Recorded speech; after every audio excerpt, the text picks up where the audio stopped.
আমি জিএস পদে নির্বাচিত করার জন্য আমার সকল শুভাকাঙ্ক্ষী ঢাকা বিশ্ববিদ্যালয়ের সাধারণ শিক্ষার্থীবৃন্দ সকলের প্রতি আহ্বান জানাচ্ছি, আবু বাকের মজুমদারকে আপনারা জিএস পদে নির্বাচিত করুন।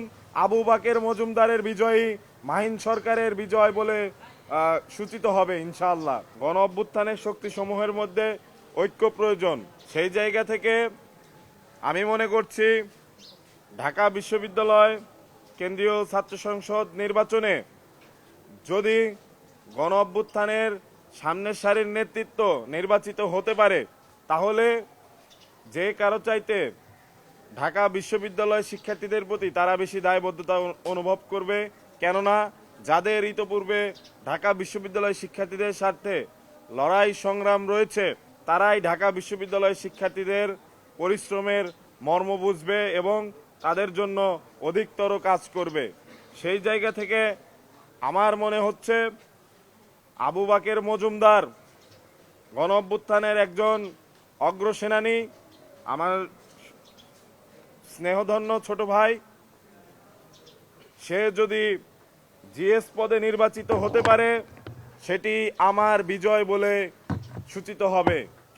আমি আমার সমর্থন আবু বাকের মজুমদারের প্রতি ব্যক্ত করছি।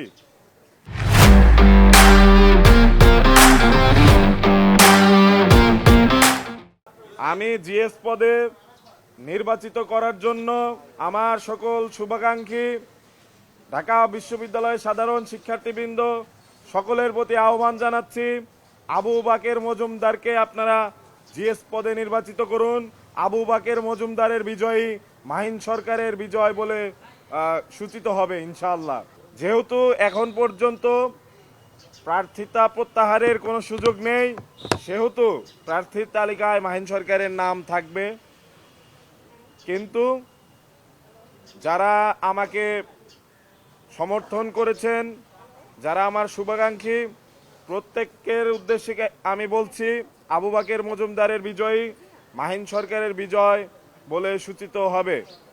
তাই আপনারা আপনাদের মূল্যবান যে সমর্থন ভোট, সেটি দিয়ে আবু বাকের মজুমদারকে বিজয়ী করুন এবং গণ অভ্যুত্থানের শক্তিকে সুসংহত করুন।